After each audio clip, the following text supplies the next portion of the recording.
is being realized with the filming of Walt Disney Pictures' live-action adventure fantasy, Return to Oz, a unique motion picture that is the most modern and yet also the most faithful of all the Oz films to date.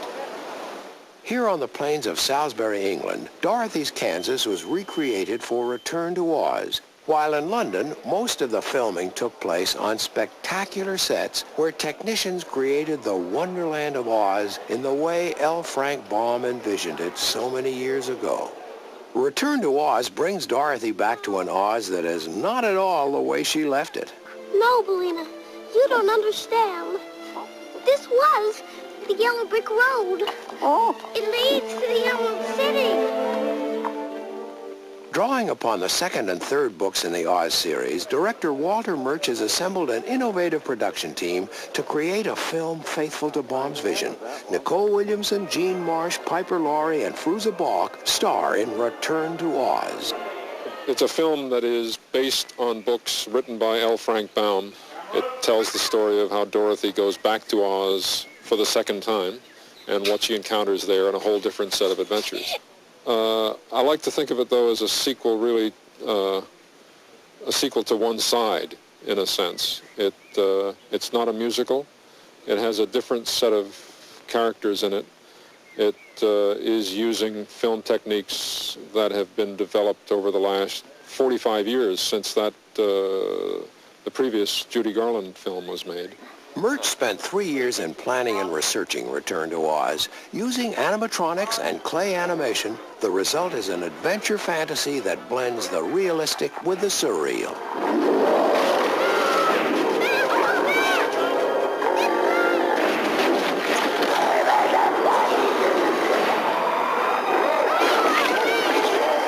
We're trying to create the environment in Oz as Baum created it. His 1900s view of fantasy and the future, and also trying to create the characters as they were drawn by Denslow and John Neal, so that rather than put people in suits, create the creatures in a way that makes them realistic fantasy creatures. Return to Oz brings many of Baum's characters to the screen for the first time. Bellina, the talking hen. Tick-Tock, the mechanical man, and Jack Pumpkinhead, who all join Dorothy in her new adventure. Oh, sorry.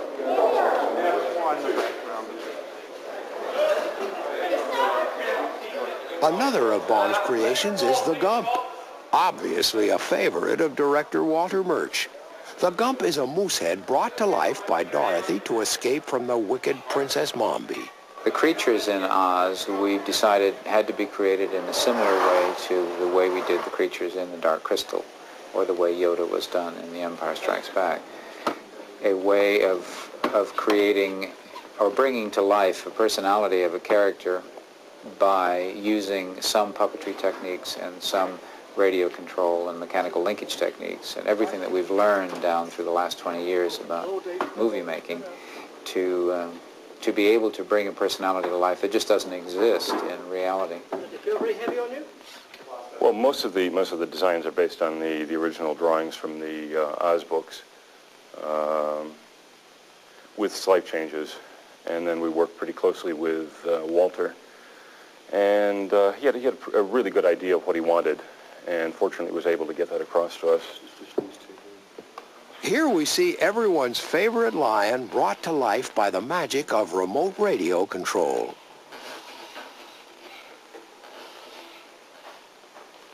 Walter's vision is tremendously supported by the Frank Baum books.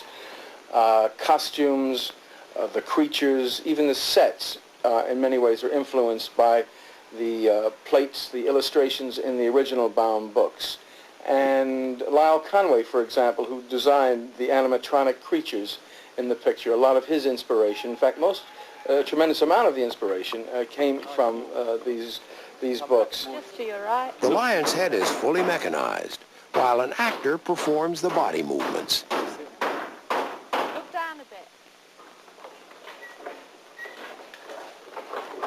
The Gump is an example of the most advanced technology in movie making today.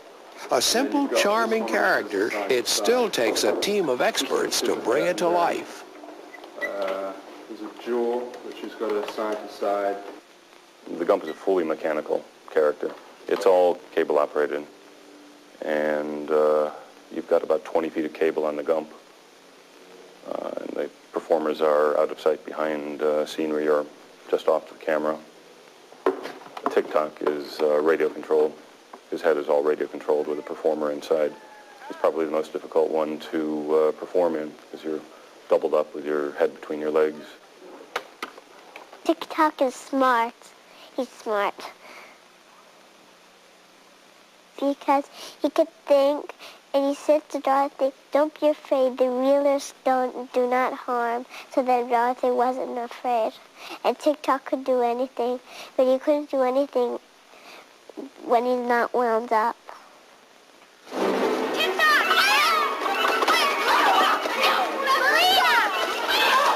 I am coming, Dorothy. Do not worry. I will save you. You are a prize for breakfast.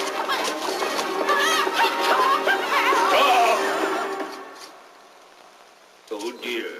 My action has run down. This is too bad. I suppose my fight with the wheelers made me run down faster than usual. It can't be helped, Tick-Tock. I liked Bellina a lot, and Bellina was very funny. And Bellina was very smart, because Bellina knew what to do in cases where she was in trouble. The most difficult one, the most difficult creature to create was probably the chicken, because you have to recreate something that's real, something that audiences have a grasp on already, the movements and what the thing should look like. The technicians and puppeteers practiced for weeks using closed-circuit television to get each movement as lifelike as possible. Mommy's coming! Mommy's coming! For long shots, the mechanical Bellina had a real chicken for a stand-in. Since every detail of the characters has been designed with such startling realism, their movements required months of study and work. Pons Marr, my movement advisor, explains. I was the lead wheeler, one of the characters, one of the bad characters that chases all the good characters around, and in charge of all the other characters' movement. The Pumpkinhead, Scarecrow, Lion, the other wheelers, to an extent, the Tin Man, Jack Pumpkinhead. Initially, that was the hardest one, because that one was, as opposed to Scarecrow, which presented a set of problems of its own, it was really more of a known entity. With Jack, we had an almost wide open field in terms of establishing how his character would move and would read, would work. Then the limitations started coming in with how the puppet was built, what the puppeteers could do with that, and then what the human could do that was similar to what the puppeteers had done. So with Jack, we were trying to get the human to ape the puppet, and there was a looseness to the puppet that the human didn't seem to have. And it's like with the human Jack, he would be stiff like this. He would hold himself upright like that. Whereas the puppet didn't have all this to hold himself up, and it was more like this. He would kind of move like that. And he'd turn his head, and his whole torso would turn. And of course his hands would have to be up because the control levers were coming from his arm here. So I had to take Stuart and get him out of being really rigid to being able to be loose and give a little pop to his knee. We started out on a program of training, just in a workout room training, and then training on the wheels, half each day, not all day, of course, because you can't work that much, which then evolved into the majority of us just working on the wheels every day, because It's quite a difficult thing to get on those wheels, be comfortable, use the right muscles, which are all the wrong muscles for being upright. Being on the wheels didn't relate to anything. We couldn't find anything that it related to.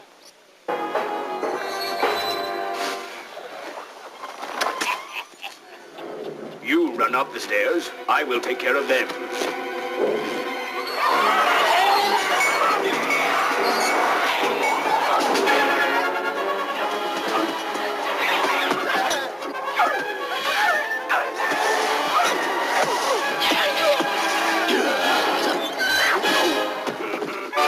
Come here, you. Fruza Balk is the screen's newest Dorothy. She was chosen by Walter Murch from among hundreds of young actresses in a worldwide search. Like Baum's Dorothy, Fruza was 9 years old when her adventures, this time in movie making, began. I was really, really happy when I found out that I got the job. And I didn't know what it was like to be in a big movie, but it was fun because we went over and over, like practicing on my. Well, I didn't memorize the whole script, but I would memorize it before I did it. The role of Dorothy in Return to Oz made intense demands on Fruza, both physically and emotionally.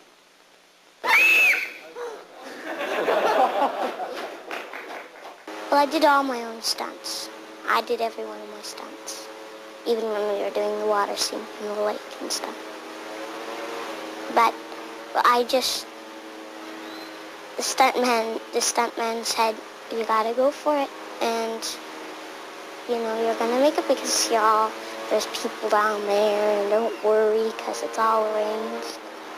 Well, when we went through the powder gate, I got pretty scared because it's like when you're on a roller coaster and you're riding up and up and up, and all of a sudden you go down, and it's like that when we're going and going and going, then whack, we go through the gate, the balcony, then whoosh, we fly off.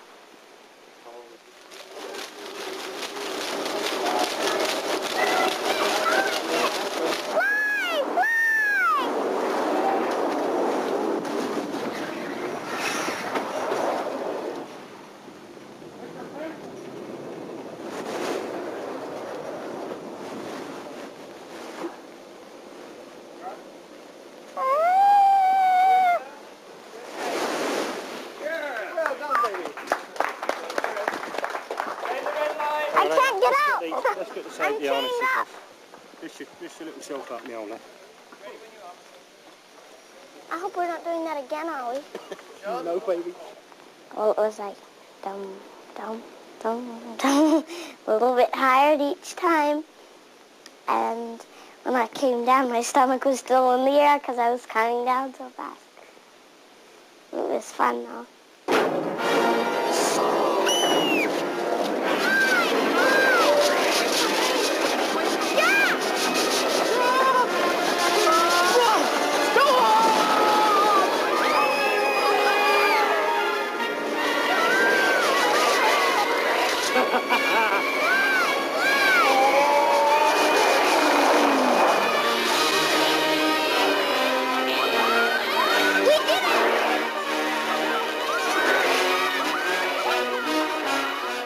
The cast of Return to Oz features Nicole Williamson and Jean Marsh. She stole my ruby key, my powder of life, and valuable antiques, which she made into a flying sofa. Jean plays the dual role of Nurse Wilson and the evil witch Mombi. She describes her feelings about the Baum books. I'd seen first editions of Frank Baum's books, and especially with all the crowd scenes, they were exact. That was wonderful, really very beautiful. Lovely to be on the set in those crowded coronation scenes. Beautiful. I hope I turn out to be a character they love to hate. What I hope happens is that they love Farousa, the little girl, and that they feel that the fantasy land has been like their fantasies, that they've had a good time and maybe learn something about children from it. Wake! Wake up, all of you! Get up! Get up! Wake up and help me! Look! Dorothy Gale is escaping! Go and get them back for me! Hurry up! All of you! Go on and make sure you bring back that chicken! Hurry up! Don't come back without them! Well, my role in Return to Oz is twofold. One, a psychiatrist, and second, the evil gnome king. To describe the second character is rather, well, it's rather easy. He is someone almost straight out of English pantomime, very much larger than life, huge. In any other circumstances, it would be called an over-the-top performance. But those kind of performances are very pleasurable because it's very rarely that you are able to be offered something which has, or to deal with something of such great breadth and scope and tremendous kind of munificence of personality. We did the whole thing over a period of about 4 days shooting, which was quite phenomenal. A very good makeup artist.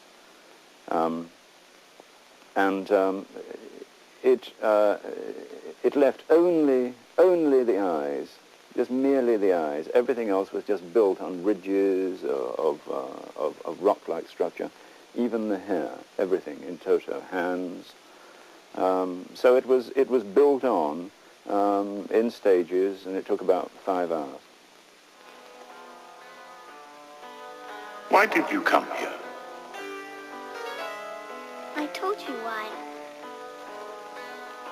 You came all this way for a scarecrow?